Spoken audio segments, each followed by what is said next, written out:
Друзья, всем привет! Сегодня в гостях Денис Елисевич, известный предприниматель из Украины, который сейчас находится в США. Денис, приветствую.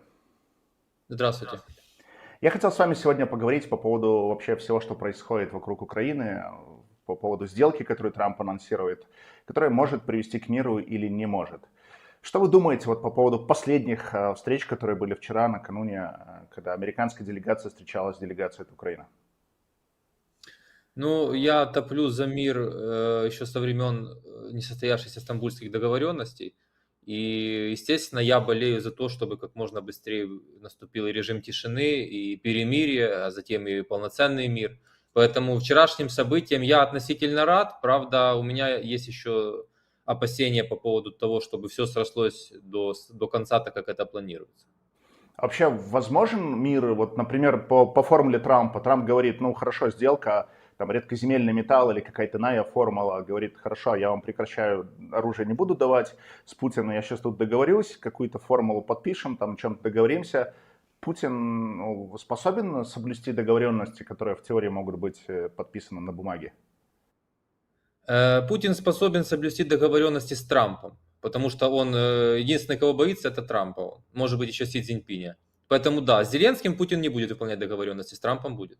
Если посмотреть на всю хронологию действий, там за 3 года уже, можно сказать, больше, чем 1100 дней идет война и очень много погибших, можно ли предположить, что сценарий, который случился в феврале 2022 года, его можно было предотвратить?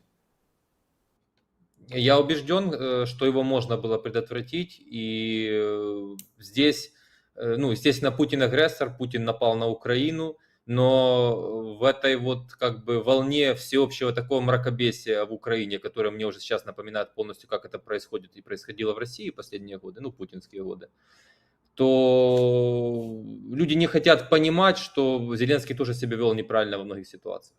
Можно ли говорить о том, что вот эти больше чем 3 года, которые привели к разрушениям в Украине для экономики, погибшие люди, которые попали на фронт, либо пострадали от российской агрессии, которые ракеты прилетали в Украину, можно ли сказать, что это имеет такой крайне негативный сценарий вообще для будущей Украины, например, даже предполагая, что Путин там, с Трампом, Зеленским какую-то или с кем-то иным какую-то сделку подпишет, и, предположим, если будет речь идти о каких-то даже территориальных уступках, то все равно в той или иной степени это будет приводить к будущему некому разрушению украинской экономики, потому что это может отпугивать будущих инвесторов, отпугивать каких-то бизнесменов. И в целом население, которое покинуло Украину, не будет планировать свое будущее с Украиной. Смотрите, мое глубокое убеждение, во-первых, давайте вот вы спросили про экономику, невозможно разрушить то, чего нет. Довоенный ВВП Украины 200 миллиардов долларов, сейчас 160 миллиардов долларов. Это на мировой экономической карте это пылинка, поэтому нельзя разрушить то, чего нет. Кроме того, ну, вообще, если взять, вот вы спросили на дальнейшее, то будет ли дальше следующий там, этап войны или следующая война, зависит от Украины, а не от Путина в большей степени. Это мое мнение. Вернутся ли люди в Украину, зависит от Украины. Что касается там вот эти бомбежки, являются ли они ну, плохим таким фундаментом для будущего, то это просто текущая потеря. А все, что будет дальше, будет зависеть от наших действий, что мы будем делать. Если будут реформы проходить, будет новый президент, реформатор, например, то, что делает Милей в Аргентине, тогда не будет войны, будет процветающая Украина, да, в меньших территориях. Может навсегда, может на какие-то годы. А посыпать голову пеплом и говорить, что все пропало и больше ничего не получится, и мы обречены на войну, это большая ошибка, на мой взгляд. Все будет зависеть от того, как мы будем жить, что мы будем делать. То, как жила Украина все годы независимости, что делали все президенты, оно вело к какой-то катастрофе. Это не в плане того, что можно теперь на нас напасть, не в этом смысле. Но оно к чему-то вело, к нехорошему. И были уже сигналы. Ничего не делалось. А какой, по вашим оценкам, самый был лучший президент и самый худший? Я могу только худшего назвать, Зеленский. Зеленский это был худший из худших. Можно выделить как-то Ющенко, но это был просто президент, который просто никуда не лез. И вот в случае с Украиной это если брать из всех худших вариантов, лучше это никуда не лезть. То, что делал Ющенко, он не лез руками в экономику, он не трогал, он не разжигал, он там свои эти националистические вещи какие-то продвигал, Голодомор, музей, и в принципе все. То есть это максимально некомпетентный человек, я не хочу там по-другому выражаться, как его называли люди, которые с ним работали, но Зеленский это однозначно худший. Это хуже Януковича. Ну, Янукович вообще сбежал, покинул все и кинул просто страну и убежал куда-то.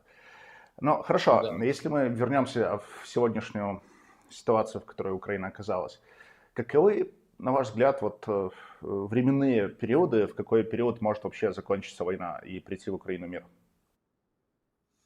Значит, я убежден, что если все будет двигаться по плану Дональда Трампа, то уже через месяц-полтора будет режим тишины, осенью будут выборы, далее будет избран новый президент, и потом уже будет подписываться новым президентом предварительно мир, о котором договорились, я уже думаю, Трамп и Путин.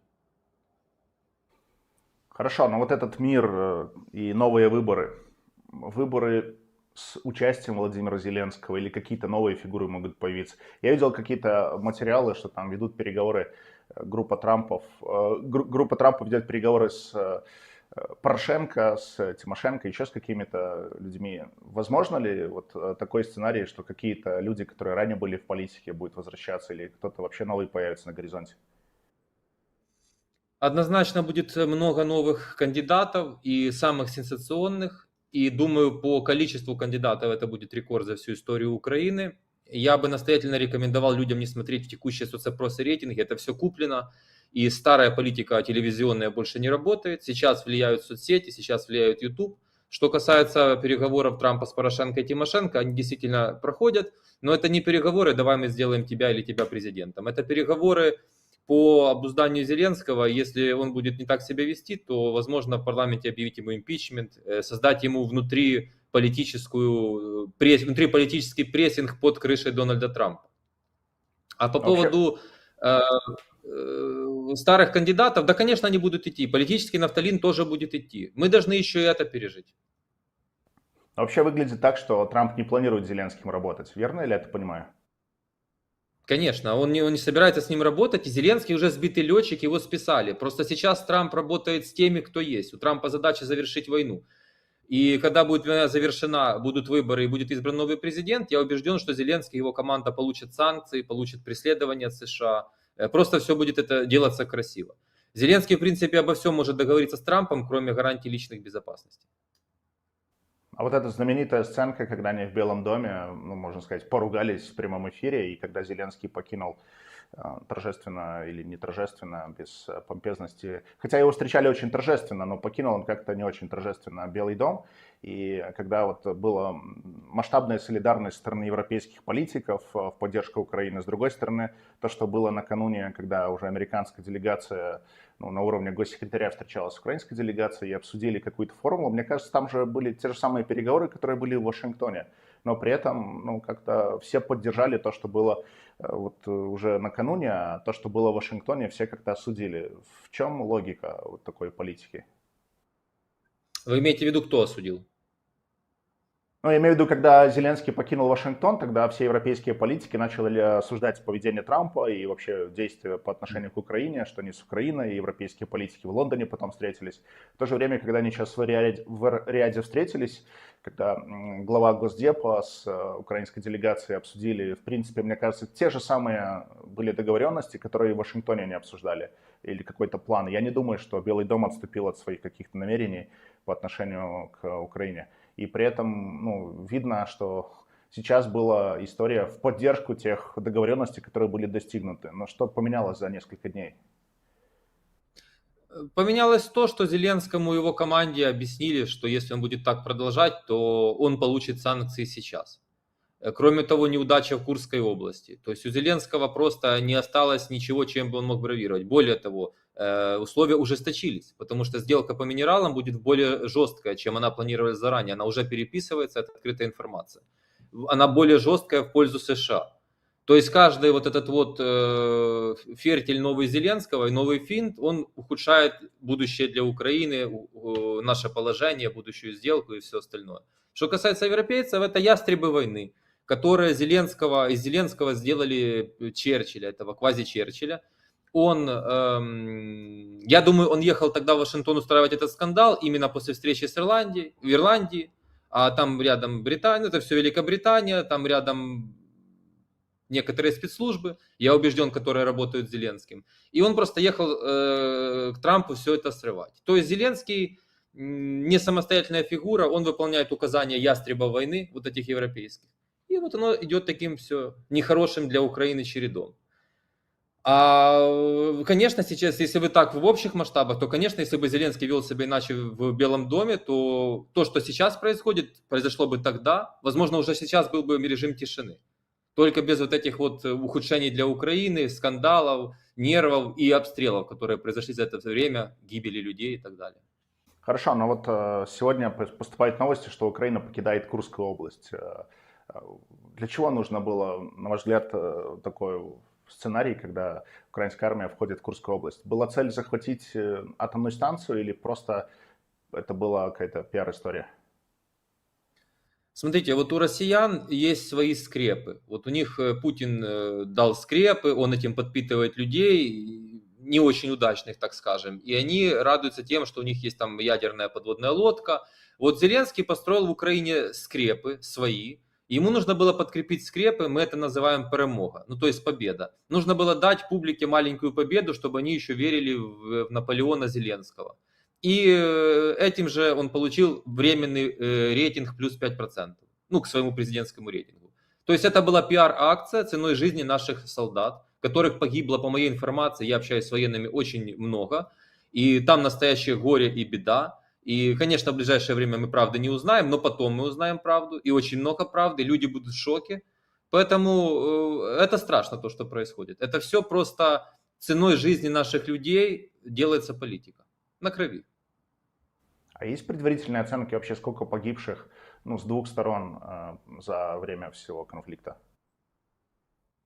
Ну, я верю цифрам, которые говорил Трамп. То есть это где-то под 700 тысяч в Украине убитыми, ранеными, все пропавшие без вести, около 700 тысяч в Украине. То есть И под получается миллион в России. суммарно с двух сторон более миллиона пропавших без вести, погибших. Я думаю, по 2 миллиона, ну полтора, наверное, точно по обе стороны, если брать. Как по ощущениям населения Украины переживает все, что сейчас происходит? Потому что я видел недавно, ну, вообще, на мой взгляд, какие-то не сильно такие хорошие видео, которые попадаются, например, в Киеве, концерты проходят. Но когда идет война, мне кажется, что все-таки должна быть какая-то, ну, скорбь присутствовать, но в то же время проводятся в Киеве огромные концерты. Мне кажется, что это, ну, во время войны не очень этично такое проводить. Понимаете, как я уже сказал, Украина поглощена, заразилась от России таким всеобщим мракобесием и лицемерием, и это все плюс стокгольмский синдром. То есть люди считают, что вот проводить концерты, ходить на концерты, топить за войну, есть такая часть населения, их меньшинство, но они весьма агрессивные и активны. Вот они считают, особенно мужчины, вот я могу пойти на концерт, буду в соцсетях топить за войну, а убирает пусть кто-то другой в окопе, я не пойду. И потом возмущаются, что их там ТЦК хватает, как было на концерте Акинези полгода назад там, или когда ТЦК отработала прямо на концерте Вакарчука. То есть это тоже, это всеобщее такое лицемерие, мракобесие. В принципе, происходят ужасные вещи. Я в ужасе, как мой народ изменился буквально за 2 года, даже короче был этот срок. Просто пропаганда промыла мозги напрочь. Произошло ровно то же самое, что в России. Я должен признать, украинская пропаганда превзошла российскую. Страшно мне это говорить, но это правда.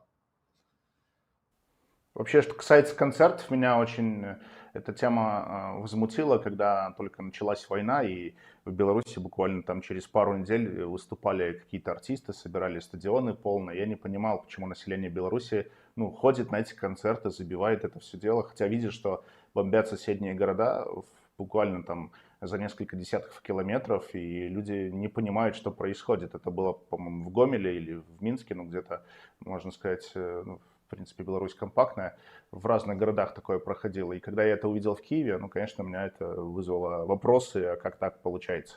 Ну, в общем, люди, наверное, в разных странах ведут себя примерно одинаково. В постсоветских Требует, странах. В постсоветских тре- странах вот у наших людей такое есть. Вы же знаете, да, что задолго до того, ну как задолго, за пару лет, наверное, незадолго, правильно сказать, незадолго до начала полномасштабной войны у нас проводились опросы, вот кого бы в Украине хотели президентом из других стран. И 65% выбрали Лукашенко. Им нужна была сильная рука, хозяйственник, вот такой кто-то мощный, как они считали. Вот пришел Зеленский, гораздо более жесткий, чем Лукашенко. Потому что Лукашенко, это, конечно, вам виднее, я не буду претендовать на экспертность, но я убежден, что Лукашенко глубоко верит в то, что делает, потому что я находил его видео, когда ему было 35 лет, он примерно в той же парадигме был. А наш Зеленский, он же шел на выборы с каким посылом? Он шел, я закончу войну, полная свобода, финансовая свобода, либеральная экономика, языковой вопрос никто не будет поднимать, всеобщее примирение, нужно жить в мире, нужно думать о процветании Украины. А сейчас он, являясь, да, моим соплеменником, имея еврейскую кровь, напялил на себя вышиванку, заговорил на украинском и стал националистом номер один в Украине. И топит за войну. При том, что его компании, по моей информации, ну не по моей, по информации из прессы, получают роялти до сих пор от продажи своих кинопродуктов на российском рынке. То есть это, ну, что-то ненормальное. И этот человек вообще-то с московским акцентом разговаривал до войны. Ну, то есть такой парад лицемерия. Он ряженый, ну, откровенно говоря. Поэтому, да, вот постсоветские народы, вот такие мы травмированные люди вот этим вот каким-то вирусом, вот этой жесткой руки надо всем. Россияне со своей стороны, у них Путин. Не можем мы вырваться из этого, пока не получается.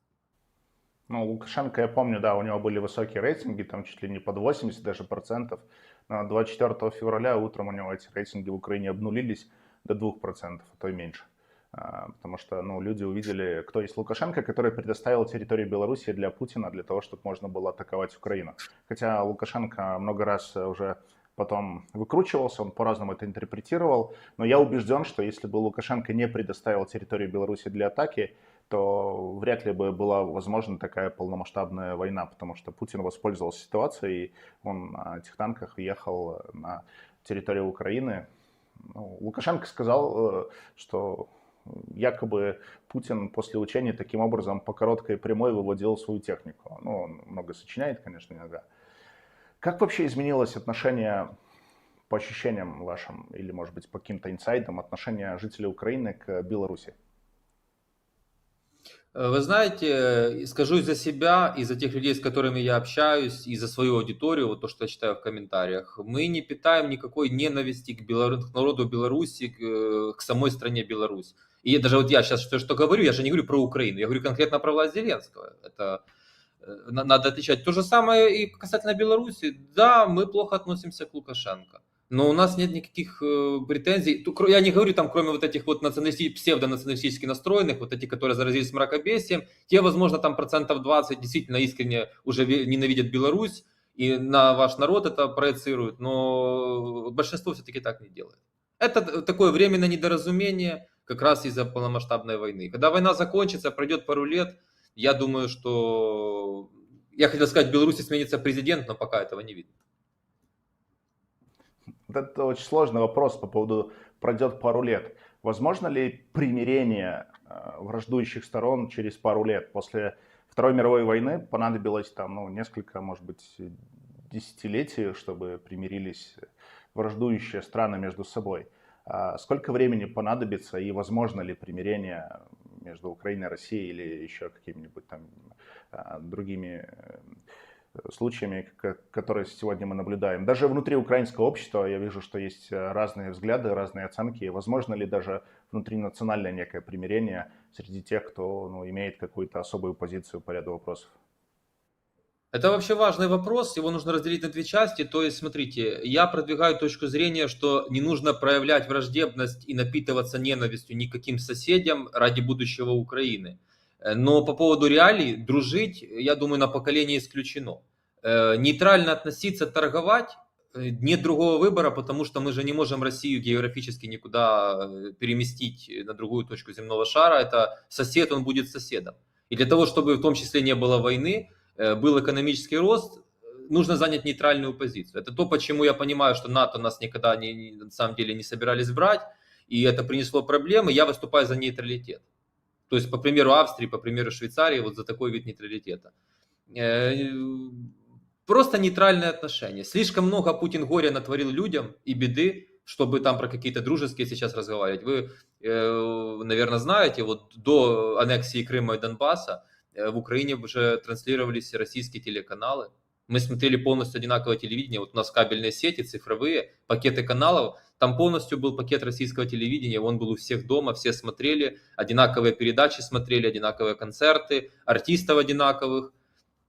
И, в общем-то, у меня нет родни, но, вы знаете, у многих украинцев огромное количество родственников в России. Люди тоже переругались. То есть Путин натворил страшного горя, страшной беды.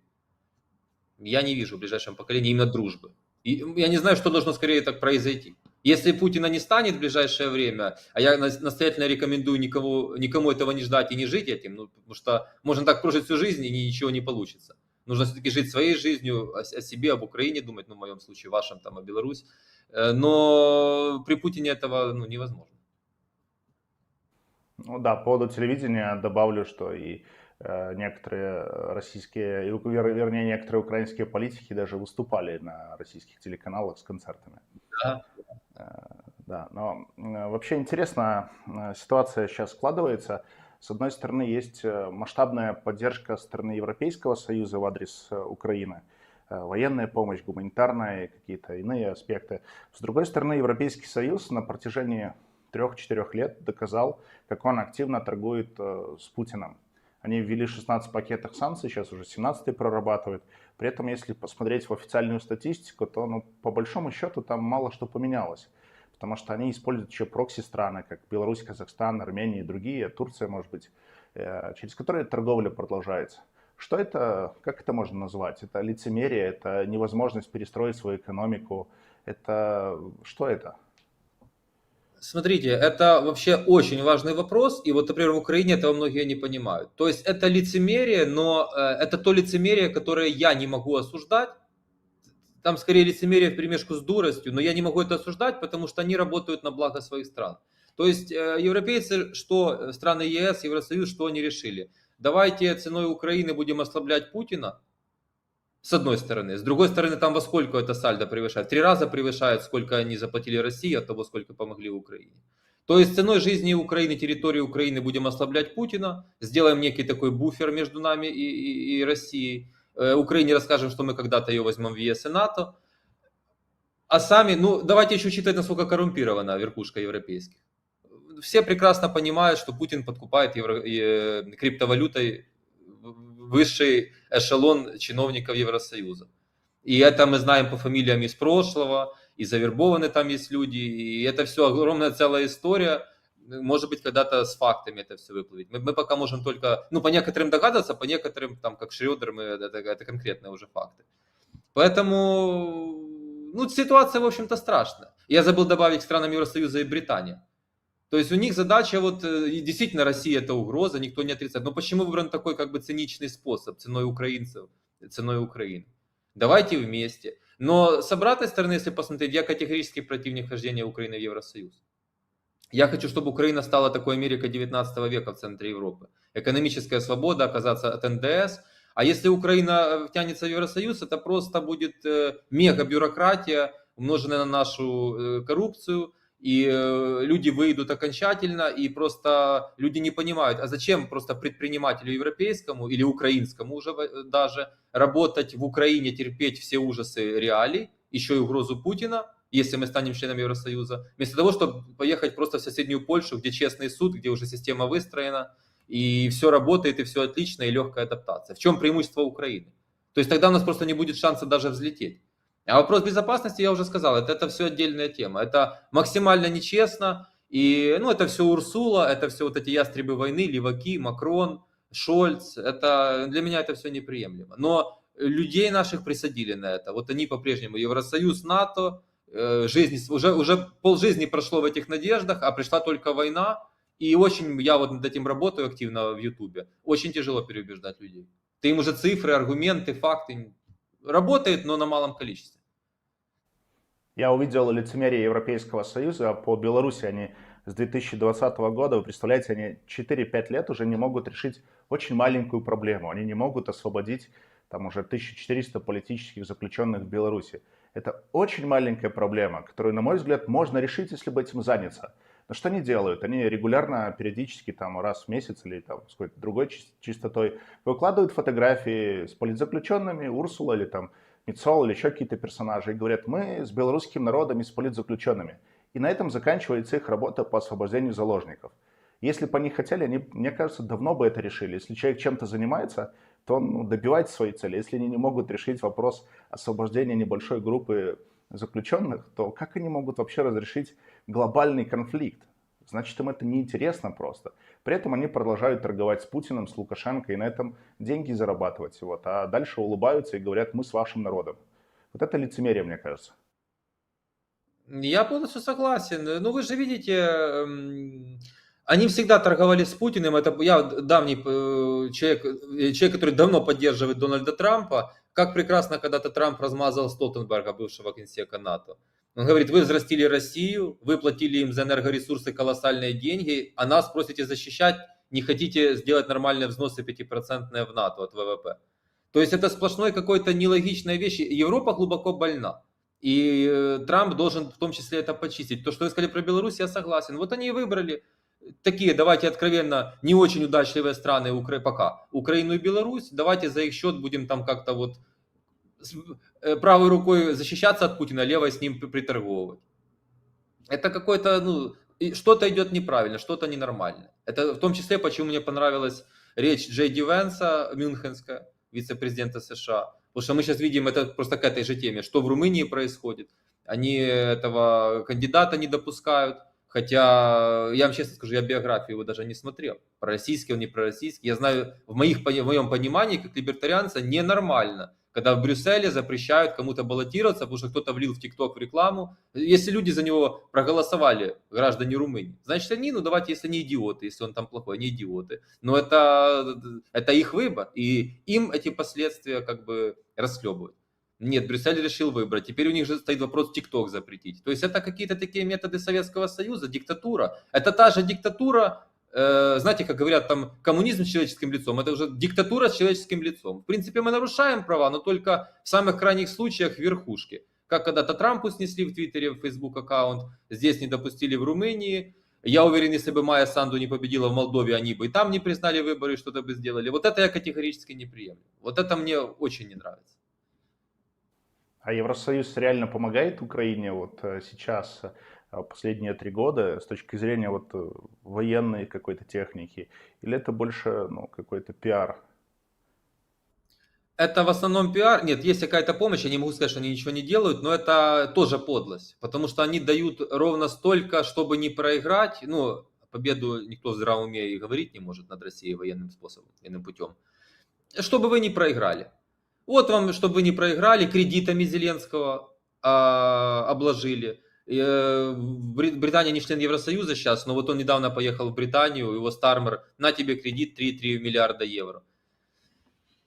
И на тебе кредит, иди там к королю, значит, в Испании ему короля, ты Черчилль, ты великий, только продолжай. А ему как актеру, как, мне тут короли встречают, я лучший, я великий. Взрастили, по сути, Европа и демократы американские, они взрастили диктатора Зеленского. И на постсоветском пространстве появился еще один полноценный диктатор. Я об этом сказал первый, я потому в политэмиграцию отправился. Я же вышел в YouTube в начале войны вот так вещать, говорил совершенно другие вещи, я поддерживал, пока государство вело себя правильно, и мы были все в одной тарелке с государством. А потом, когда отбились благодаря героизму армии от Путина за пару месяцев, государство начало себя вести как раньше, и даже в 10 раз хуже. И тогда уже Зеленский почувствовал, мне все можно, мне Европа все позволяет. Они ему сказали, ты там в принципе делай все хочешь, только сражайся, что хочешь, только сражайся с Путиным. Он так и делал. Это привело, ну весь мир уже смотрит, как ТЦК украинская поступает, поджигают людей в машинах, призывая в армию. Никто не хочет идти воевать. Ну, то есть это один сплошной кошмар. Про Беларусь я уже не повторяюсь, потому что не мне вам рассказывать, что происходило и происходит в Беларуси. Ну да, с помощью Путина Лукашенко смог зачистить поляну и продолжает ежедневно арестовывать людей в стране. И очень многие люди покинули страну. И, конечно, ну, как бы Европейский Союз двери открыл, но я полагаю, что они двери открыли, потому что у них была проблема, в том числе демографическая, им нужны были рабочие руки. И это тоже было одной из причин, почему Европа открыла двери для белорусских компаний, которые сейчас налоги платят в разных странах и приносят доход в эти бюджета. Вот. Ну, тут вопросы совпали, некоторые, может быть, интересы этих европейских стран, политиков, не только какие-то, может быть, моральные принципы были во главе угла. Если посмотреть сейчас на те действия, которые предпринимают, ну, вот вы привели свой пример, что в отношении вас были некоторые гонения или продолжаются. Насколько это масштабно сегодня в Украине для тех, кто имеет, может быть, какую-то свою точку зрения, и она не всегда совпадает с официальной? Это приобрело дикие масштабы, и, понимаете, в Украине сейчас не стоит вопрос, чтобы вот ты сам лично вещаешь, на тебя репрессии. Это само собой разумеется, они зачистили все инфополе благодаря спецслужбам. Вопрос просто рядовой человек, у которого 3,5 подписчика, делает пост-репост, и к нему домой приходит СБУ, врывается, делает обыск в СИЗО, в лучшем случае домашний арест. Вот это страшно. То есть это уже конкретно путинизм, это уже конкретно русский мир.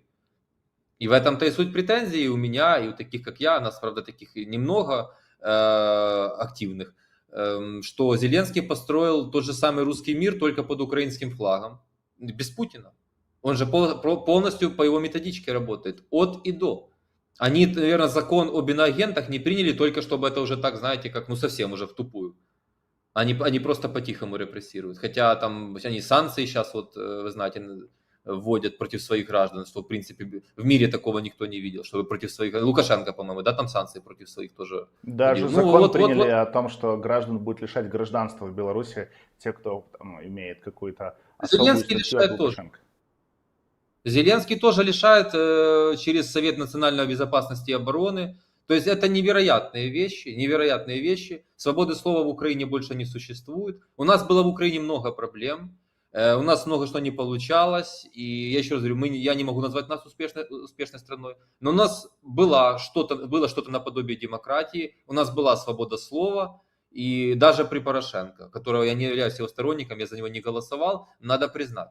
И Порошенко провел выборы, передал власть, и все спокойно. Зеленский это просто, это нечто, это нечто.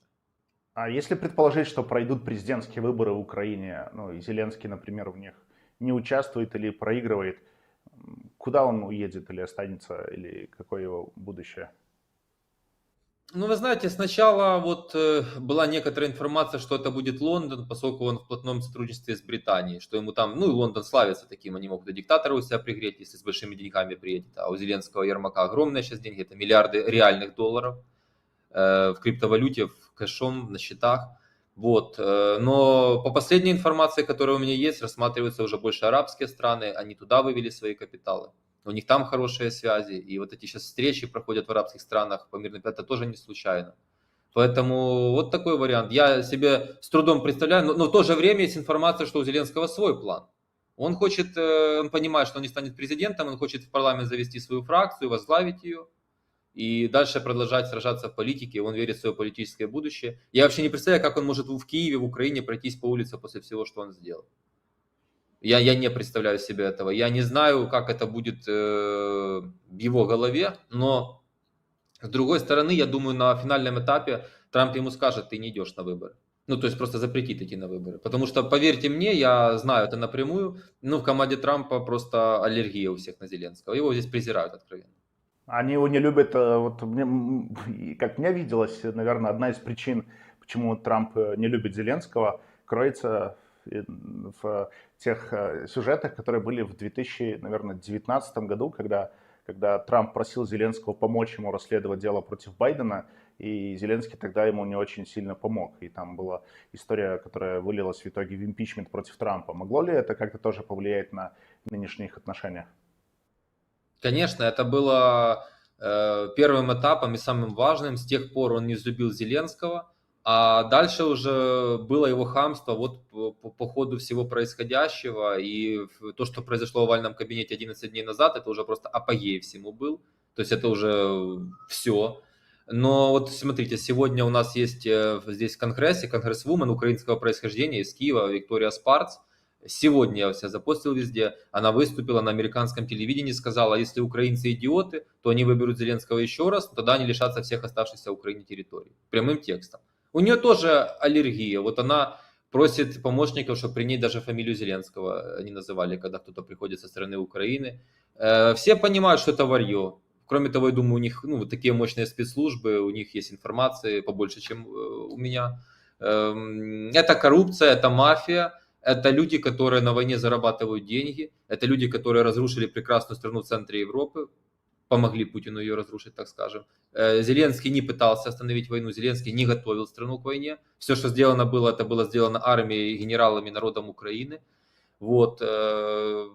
И сейчас мы пришли к катастрофе, но еще есть шансы вырулить из этой ситуации. Но для этого вот я последовательно 2 года, как только выборы были пропущены, парламентские, президентские, Украине нужны выборы. И я убежден, их нужно было проводить и во время войны, электронные выборы провести, Илона Маска попросить, он бы помог, имея свои возможности, там в режиме лайв в соцсети X мы бы видели результаты. Это только, поверьте, это только была отговорка. Вот выборы, я жду выборов, не окончания войны, я жду выборов больше. Если наверняка вы видели такой фильм «Мадам госсекретарь», там Да. это был, наверное, 2014 или 15, может, 16 год. 15, да. Да, и там как раз сценка, где описывается война в Украине, описывается Олег Зеленский, который бегает, прячется по лесам. Можно ли полагать, что есть какой-то сценарий, который заранее был кем-то прописан, и, потому что такие совпадения сложно как-то вот придумать вообще. Да, я думаю, это то, что было задумано демократической партией. Я думаю, это то, что этот USAID, вот эта вся структура, Сорос, давайте, наверное, я Сорос номер 1. И все это примерно вот так вот планировалось. То есть это все глобальный план, и это никакая не теория заговора. Я этим не страдаю, не болею, но просто посмотрел вот эти 3 серии. Можно просто, извините меня, чокнуться, когда такое смотришь. Это же просто фамилии совпадают. Там националист главный, потом прообраз Ермака, и потом ровно территории почти по этой линии, по которой все происходит сегодня, линии разграничения. И, конечно, да, они там называли это как широкая автономия. Вот что-то подобное ждет впереди.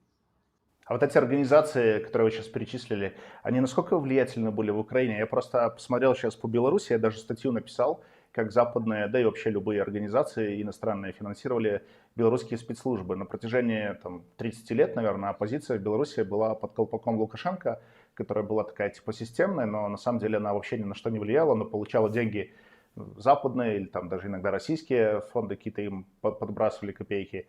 И деньги эти, большая часть разворовывалась, часть уходила спецслужбам, в КГБ.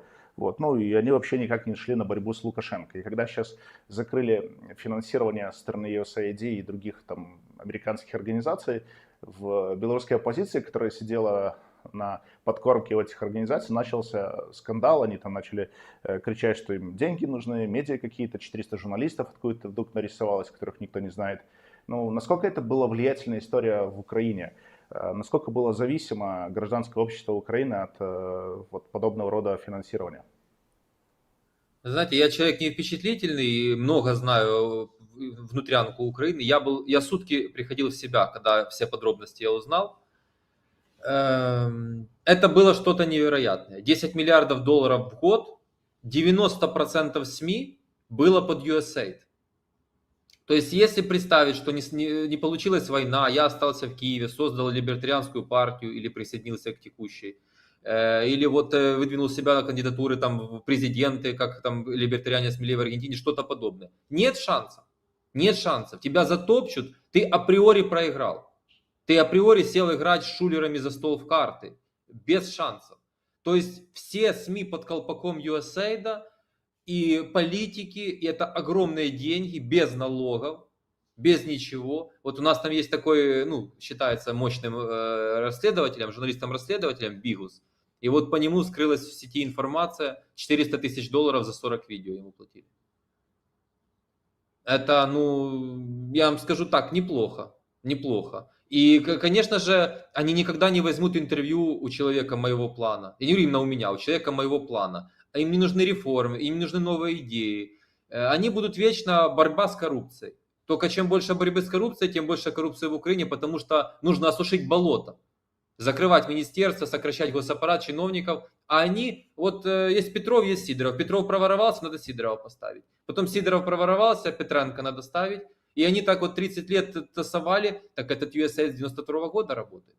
Это, оказывается, мы все это время жили и без шансов. То есть это все шел сценарий, и никому не нужна была успешная Украина, и Беларусь, думаю, тоже.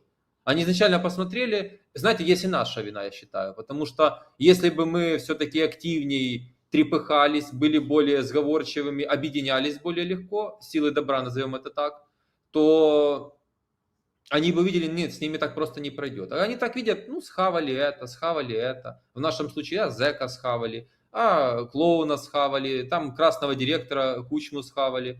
Да, слушай, они не хотят жить свободными, поэтому давай мы тут будем сценарий свой воплощать, Россию ослаблять. И надо еще давайте шаг назад. Саммит США-России, или как он назывался, в Женеве, который проходил незадолго до начала войны, Байден-Путин, наверняка же был какой-то разговор. А как Обама без единого выстрела сказал отдать Крым и Донбасс? Вообще не сопротивлялись.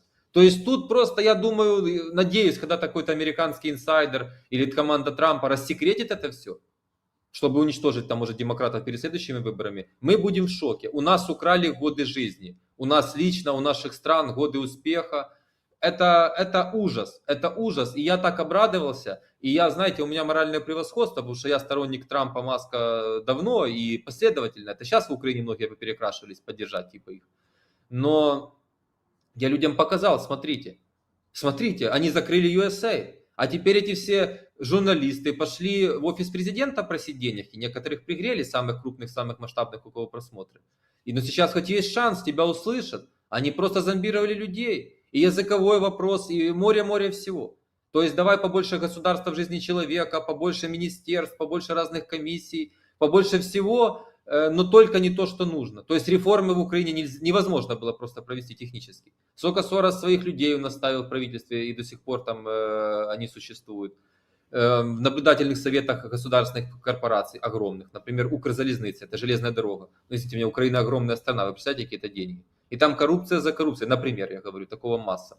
И, в общем, просто без шанса. Только сейчас, с приходом Трампа, у нас появился какой-то шанс. И в Беларуси, думаю, тоже. Но у вас такой уже диктатор укоренился, и у вас нет сменяемости власти в принципе в истории. У нас она есть. Мы сейчас Зеленского выбьем.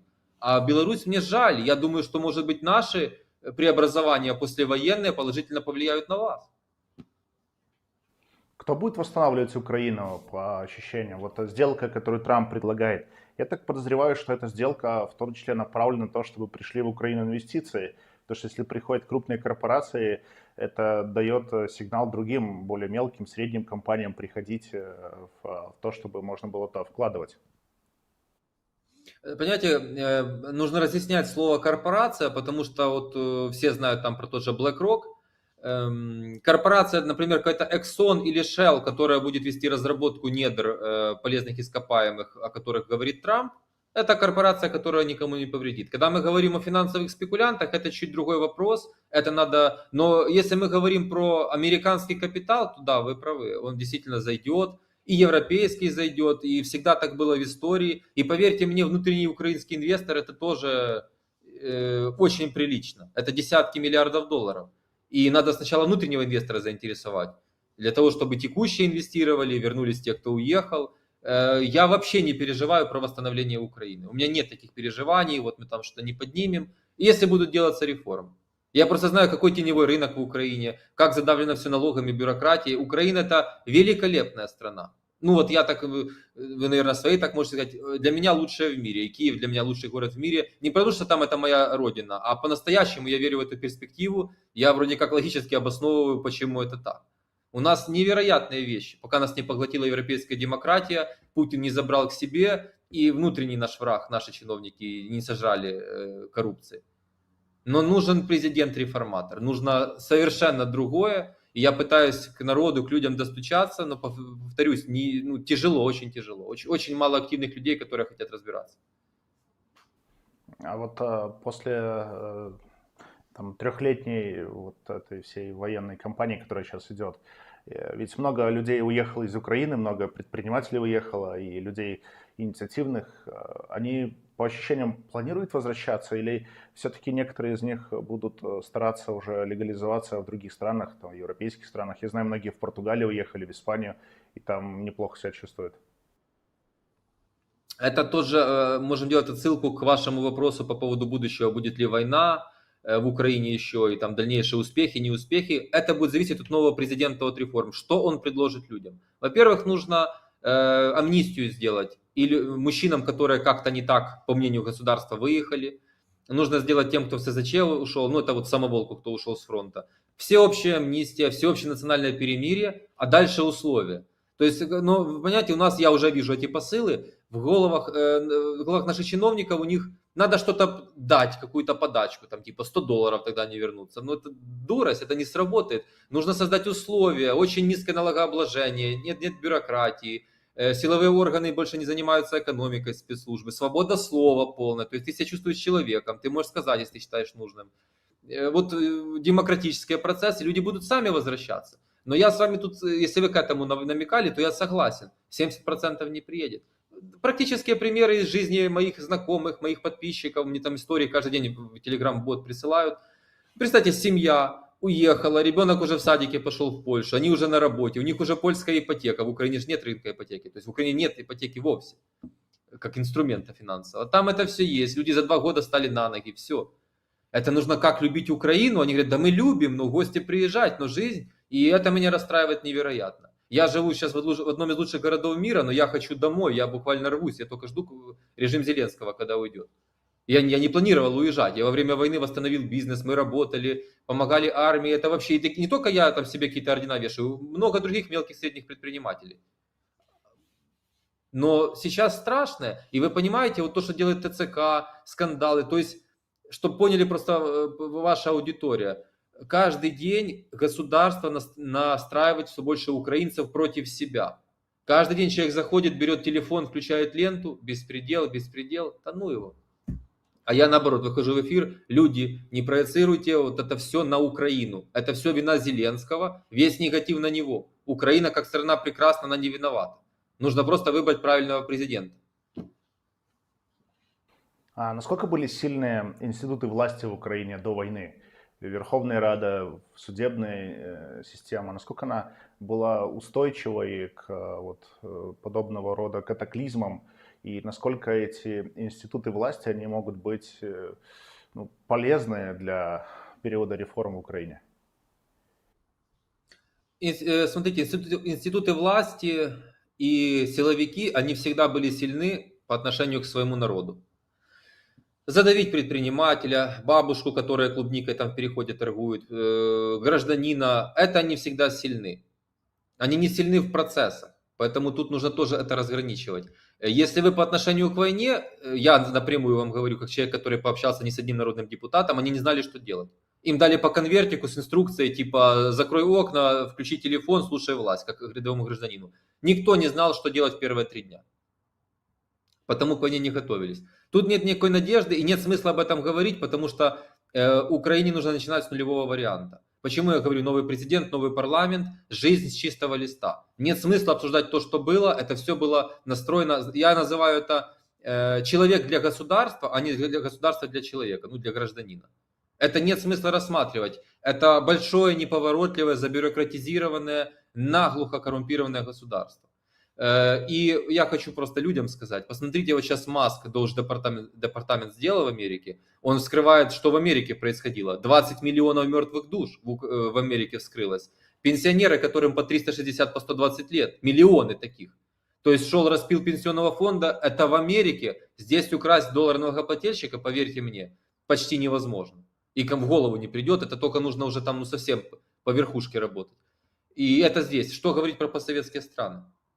Если копнуть в Украине и в Беларуси, там с ума можно сойти. Ну, я не буду, я буду говорить про Украину, это моя страна. Это невероятно. Поэтому нет смысла обсуждать. Это все нерабочее, труха, забыли. Нужно полностью все делать иначе. А Украина ментально вышла из Советского Союза, имею в виду население глубинное, но все-таки вот как в Беларуси часть людей, ну, чуть-чуть живут еще в дремучем Советском Союзе, потому что они ходят по улицам Ленина. Ну, в Украине была деленинизация, а в Беларуси этого не было. И там улицы Советского, Советская, Коммунистическая, Кирова, все эти советские деятели в большинстве городов в Беларуси они доминируют. И люди в этом находятся вот, в пространстве. В том числе ментально там пребывают. А Лукашенко для них как человек из 70-х прошлого века. А в Украине общество вышло из советского периода? Нет, не вышло, но многие в других постсоветских странах, я вот просто общаюсь, слышу, думают, что вышло. Это не так, это большое заблуждение. Я ненавижу коммунистов-большевиков, но меня никак не напрягало название улиц. У нас произошла пиар-декоммунизация. И на этом тоже распиливались деньги, потому что переименование улицы — это куча документов, это везде нужны таблички, это все деньги. Вот памятник снести. То есть, ну ладно, там Ленин, но когда Пушкина сносят, нам нужно, кажется, чтобы что-то свое сделать, или Высоцкому. Давайте, может, мы кого-то вырастим своего, потом будем сносить. Зачем это просто делать? То есть такая глупость существует, никакой у нас нет там отхода от совка. И самое страшное, есть еще явление страшнее, чем совок, мутирующий совок. В Украине есть поколение 20-25-летних, которые это мутировавший совок. То есть это люди, которые думают, что они свободны, но на самом деле они сейчас вот во время войны напитались вот этой вот полунационалистической, полусовковой, я не шучу, идеологией, и они пропагандируют, ну там вот все у всех забрать и поделить. Ну вот это может такой в 20 лет человек делать, который говорить, который не коммунистически настроен, не по-советски. Это те же совки. Просто под некоторой такой мутирующей формой, которая использует соцсети и продукты капитализма. Поэтому если однозначный ответ — нет. Минимум половина населения застряла ментально в совке, и мы с вами сегодня уже это обсуждали. Жажда вот этого сильного вождя, крепкой руки хозяйственника — это что же совок на самом-то деле в голове. У нас до сих пор, когда даже выборы местной власти, мэра, у нас, знаете, нужен крепкий хозяйственник. Чаще всего вы услышите: нужен крепкий хозяйственник. В Беларуси то же самое, крепкий хозяйственник 31 год находится у власти, и он постоянно занимается коровами, свиньями, и все это на одном уровне находится. Беларусь по ВВП на душу населения находится на 4-м месте снизу среди стран Европы по ВВП на душу населения. Украина, конечно, ниже, но по определенным причинам сейчас. А так, ну вот крепкий хозяйственник показал свою эффективность. Если вернуться сейчас еще раз вот к сделке, которая возможна в ближайшее время, на ваш взгляд, Украине придется пожертвовать частью территории, которую Путин оккупировал, или есть какая-то иная формула? Ну, пожертвовать, давайте расшифруем. Украина не признает это территориями России, но ну, временно откажется, так назовем это. Конечно, временно отказаться, территориальный компромисс однозначно будет. Я это говорю 2,5 года, это абсолютно понятно было, это просто была накачка пропаганды. Да, придется временно отказаться, но не признавать их российскими. И никто их не признает из цивилизованных стран российскими. Вот Путин говорит, что он хочет по административным границам. Сегодня линия фронта проходит немножко дальше. Означает ли это, что компромиссная формула может предполагать, что придется отдать временно еще какие-то территории? Нет, то, что мы сейчас контролируем, отдать не придется, я в это не верю. Я не отношусь так к этому серьезно, то, что говорит там Путин, Лавров, Песков. Это, они, знаете, кто угодно, только не идиоты, это опытные переговорщики, жесткие переговорщики, как и Трамп. И, конечно, они будут играть на понижение, они будут в прессу выходить и завышать ставки, и максимум требовать, и показывать свою бескомпромиссность. Когда настанет реальный день переговоров трехсторонних, ну там условно Зеленский, Ермак, Путин и Трамп, неважно, или 3 стороны там в других лицах, с другими фамилиями, 3 страны эти, то там будет уже серьезный разговор, реально компромиссный. Трамп же сказал, обе стороны встанут за стола немножко недовольны или немножко недовольны. Вот я вот в это верю. Где-то так оно и будет. А возможно вообще встреча Путина и Зеленского за одним столом? Мне кажется, это как-то не очень возможно. Именно Зеленского, наверное, вряд ли, хотя я не знаю, чем может манипулировать Трамп в этом смысле. Во-первых, смотрите, Зеленский же запретил сам себе вести переговоры. И это не путинская пропаганда, это факт, этот документ есть на сайте СНБО, он принял, он запретил себе. А теперь Путин публично, ну, высмеивает его и говорит Трампу: я сяду с ним за стол переговоров, но пусть себе юридически разрешит это делать, как бы унижая его. Помнишь, ты себе запретил, а теперь ты себе разрешил, потому что тебя поставили в позу. И вот такое, к сожалению, происходит. И это, я как бы не любил Зеленского, мне это не нравится, мою страну в какой-то степени позорят. Но, вы знаете, все может решиться без Зеленского. Вот смотрите, вчера в Саудовской Аравии Ермак провел переговоры, который является вообще-то реальным президентом Украины. Но Зеленский там То же есть президент... присутствовал, но его не пустили на переговоры, или он сам отказался, там какая-то была история. Не, он не летел, он не летал туда. А, его не было там, мне Его не... казалось, он тоже там был. Да, там планировалось, но в последний момент написали, что он не полетит. М, Вот. Но я не верю, Тогда, что Зеленский что-то будет подписывать. Вот другой разговор, я не верю, что Зеленский поставит подпись. Вот как раз вот этого он будет избегать. то есть он будет максимально дистанцироваться от подписания некого мирного договора, чтобы не нести ну, какую-то юридическую ответственность за этот документ. Политическую. Политическую. То есть подпишет Ермак, подпишет Сырский, наш глава вооруженных сил. Ну, я не знаю, как это по международному праву, там наш министр иностранных дел. Вот что-то подобное. Или новый президент, как я уже сказал. Возможно, просто перемирие, устойчивые выборы, а дальше новый президент будет подписывать. Но вы понимаете, я не вижу в этом ничего страшного, потому что мы прекрасно помним в Израиле, какая была война с Египтом. И Голда Меир, которая приписывает фейковую фразу, что там, если тебя пришли убивать, там, в общем, вот это вот все, то, что пафосное по сети гуляет. Голда Меир сидела, смеялась с президентом Египта после страшнейшей войны и подарки друг другу дарили. Надо просто, это я своей аудитории говорю и своим людям, нужно выходить из вот этой парадигмы пропаганды, напитываться вот этими вот киношными сценариями. Реальная жизнь, она сложная. И когда говорят, с террористами не ведут переговоры, Израиль ведет переговоры с террористами. Еще как ведет сейчас переговоры с террористами. А это реальные террористы, Хамас. Поэтому придется вести переговоры и с террористом Путиным, и со всеми остальными, и мир заключать, и подписывать, и не надо за это никого гнобить. Но уже украинская оппозиция действует нечестно. Уже сейчас, перед нашим с вами разговором, я уже вижу, вылетают. Мы запрещаем Зеленскому подписывать там, значит, уступку территориями, мы запрещаем курс в НАТО, ЕС менять. Ну, то есть вот это вот грязная политическая игра, такая умственно отсталая, я ее называю. Это не про Украину. Это про личные там успехи в политике, про личную власть. Сегодня 85 лет ровно с момента, когда закончилась Советско-финская война. Финляндия в результате потеряла около 10-11% территории, но сохранила свою государственность. Советский Союз получил какую-то часть, то, что он хотел. Вот, ну, и это тоже показывает, что войны заканчиваются всегда какими-то соглашениями. Большинство войн, которые были в истории человечества, они какой-то бумажкой заканчивались, каким-то переговорным процессом.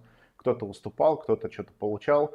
Ну, в основном проигрывали все, как правило, потому что это жертвы, это разрушение. Вот с точки зрения демографии, если посмотреть демографическую пирамиду Украины, сейчас я видел, что набирают уже на войну отправляют там или планируют 18-летних парней. Означает ли это, что через 15-20 лет в Украине будет очень серьезная демографическая проблема? Однозначно да, это уже доказанный цифрами факт. Демографическая проблема существует уже, потому что если вы сейчас посмотрите в старшие классы школ, то мальчиков почти не осталось. То есть доминируют девочки 70%, 30%. То есть это, ну, это уже факт. Это все нам предстоит еще очень долго расхлебывать, выруливать с этой ситуации.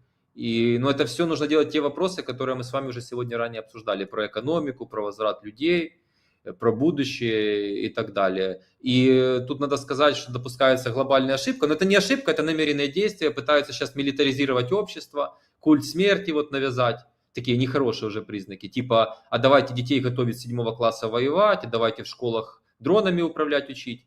Это не то, что нужно. Дронами надо учиться управлять сознательно у профессионалов, с конкретной задачей зарабатывать этим деньги или служить родине. А детям это навязывать, это вот делают так в Палестине с 2 лет. И посмотрите, что в Палестине, посмотрите, как Израиль, который в окружении врагов, но который детей на любви воспитывает и на успехах Израиля. Поэтому тут, да, страшные вещи происходят. Какие, на ваш взгляд, нужны основные реформы для Украины, если вот завершая нашу беседу, вот что бы вы хотели видеть, какие изменения в Украине, вот на ваш взгляд, просто необходимы, чтобы страна стала успешной, процветающей и богатой? Если глобально, то уже нечего реформировать, нужно все начинать с нуля. Но так, чтобы людям было понятно, однозначно самые низкие в мире налоги. Однозначно отмена НДС. Однозначно судебная реформа. Я выступаю за британское право, за прецедентное право ввести в Украине. Сокращение госаппарата на 70%. То есть не должно быть только государства в жизни человека. Я либертарианец, я сторонник оставить за государством 3 функции. То есть безопасность внутренняя, это как полиция, как это все. Безопасность внешняя, это армия и арбитраж. То есть это суды, антимонопольный комитет, все остальное делает частный сектор. А все остальное это уже будут производные. Вот это вот основа. Судебная программа реформы опубликована. Но вот то, что делает Хавьер Милей, Трамп отчасти в Америке, это все нужно делать в Украине. Очень быстро, и это реально. А есть запрос в украинском обществе и команда людей, которые могут это сегодня воплотить? Команда вообще не проблема, а вот с запросом проблема. Как я уже вам сказал, им нужна жесткая рука, пока большинству, или им нужны красивые сказки. Не все люди сейчас, вернее, большинство людей не готовы пока к реальности. Признать, что есть проблема, вот как алкоголику нужно признать, что он алкоголику или наркоману, и приступить к лечению, когда уже поставлен диагноз. Они пока пытаются, нет, я не наркоман, я не алкоголик, я вообще здоров, не хочу лечиться, не буду начинать лечение. Такая детская позиция. Вот и подростки лет 12-13, которые пока не несут ответственности за свои поступки, вроде уже как не дети, но еще не взрослые, и вот. Но у нас, правда, произошла страшная, произошла война, и у меня был расчет, что сейчас-то люди поумнеют. Нет, вообще не повлияло. Ну что ж, я желаю Украине и украинскому народу все-таки мужественно пройти этот период и побыстрее, чтобы пришел мир. Любой мир лучше, чем война, конечно, это безусловно. Вот, а территории их можно вернуть, когда страна успешно развивается, и тогда она имеет сильную армию, сильную экономику и имеет сильное гражданское общество. Мне кажется, это важный такой постулат для того, чтобы государство сохранило себя и могло быть привлекательным не только для своих граждан, но и вообще для иностранцев. Денис, спасибо огромное за ваши оценки. Я уверен, что это очень полезно все-таки, чтобы люди думали и размышляли над тем, что сегодня происходит в Украине с разных точек зрения. Большое спасибо вам. Спасибо.